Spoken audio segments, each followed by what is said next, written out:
ዘ ጉድ ነርስ በሚል ስያሜ የተሰየመ አንድ ፊልም ተሰርቷል። ከ3 አመት በፊት የተሰራ ፊልም ነው። እውነተኛ ታሪክ ላይ የተመሰረተ ፊልም ነው።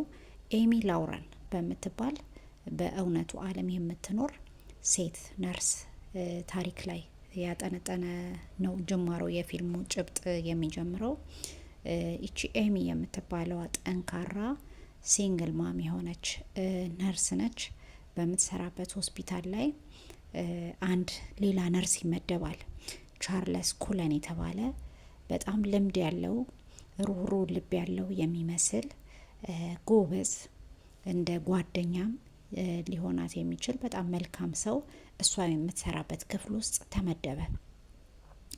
ቻርልስ በስራው በጣም ታታሪ ነው። ሲሰራ ታየዋለች። ጥሩ ልብ አለው፣ ያግዛታል። እሷ ደግሞ ሲንግል ማም እንደመሆኗ መጠን አንዳንዴ ከቨር መደረግም ሊኖርባት ይችላል።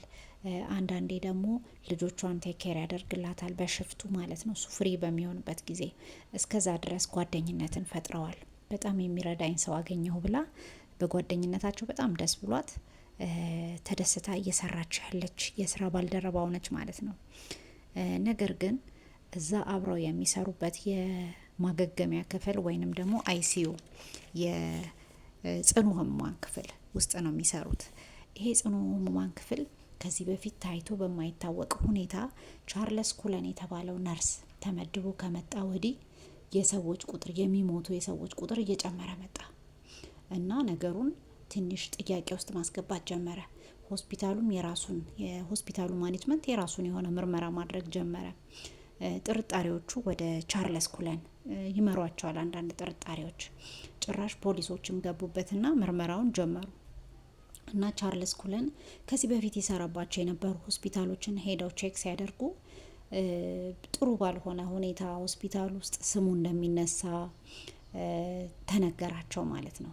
ከዚያ በኋላ አሁንም ጥናታቸውን ቀጠሉ እና አንዳንድ ዶክመንቶችን ያዙና ኤሚ ተጠራች። ከጀርባው ነው ይሄ ጥናት የሚደረገው። ኤሚ ተጠራችና አንዳንድ ጥያቄዎችን በፖሊሶች ተጠየቀች። የሟቾቹ ሰውነት ውስጥ የዲጎክሲን የሚባል ለልብ ህመምተኞች የሚሰጥ መድኃኒት ከመጠን በላይ ተሰጥቷቸው እየተገኘ ነው እና ምን ታውቂያለሽ ስለዚህ ጉዳይ ተባለች። በጣም ነው የደነገጠችው።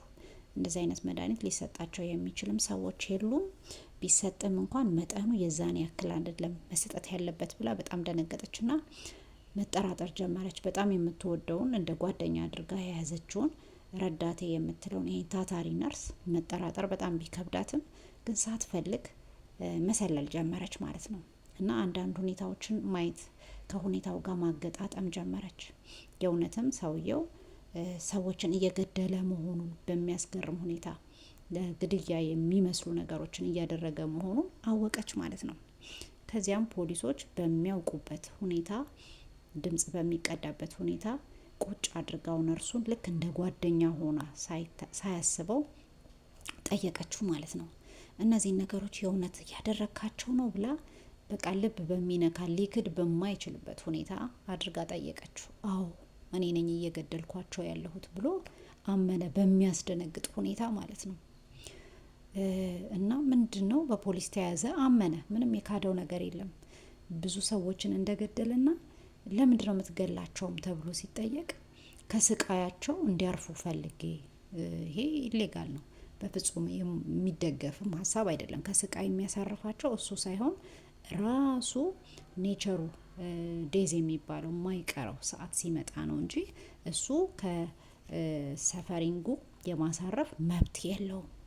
እና ምንድነው ወንጀለኛ ነው ፋይናሊ ማለት ነው። በጣም ነው የደነገጠችው። ያ ልጆቿን ቴኬር እንዲያደርጉላ እኮ አንዳንዴ ልጆቿን እቤት ቴኬር አድርግልኝ ብለው እሷ ስራ የምትሰራበት ጊዜ አለ፣ በሽፍት ማለት ነው።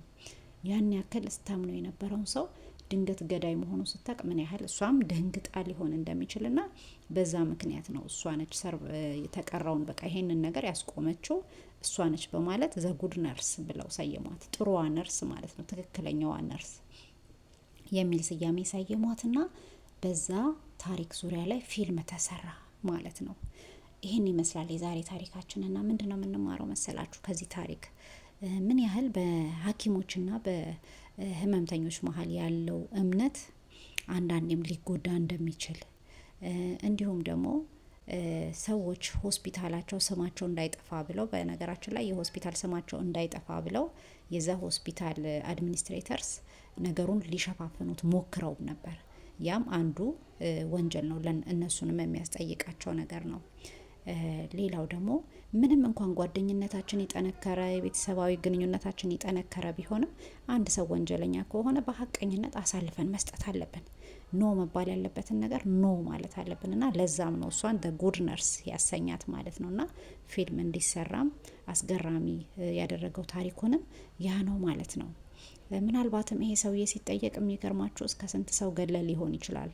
ብዙ ረጅም ጊዜዎችን ነው ያስቆጠረው። ወደ 16 ዓመት ነው በዚህ ሙያ የቆየው። ምናልባትም ስንት ሰው ገለህ ሊሆን ይችላል ተብሎ ሲጠየቅ በድፍረት እስከ 400 የሚሆኑ ሰዎችን ህይወት አጥፍቻለሁ ብሎ ተናግሯል ማለት ነው። በጣም የሚያስደነግጥ ነገር ነው እና ያስገርማችኋል። ዘ ጉድ ነርስ የሚል ፊልም ሰርች አድርጋችሁ ካገኛችሁ እዩ። ኔትፍሊክስ ላይ አለ እና ይሄንን ነው የምላችሁ ለዛሬ።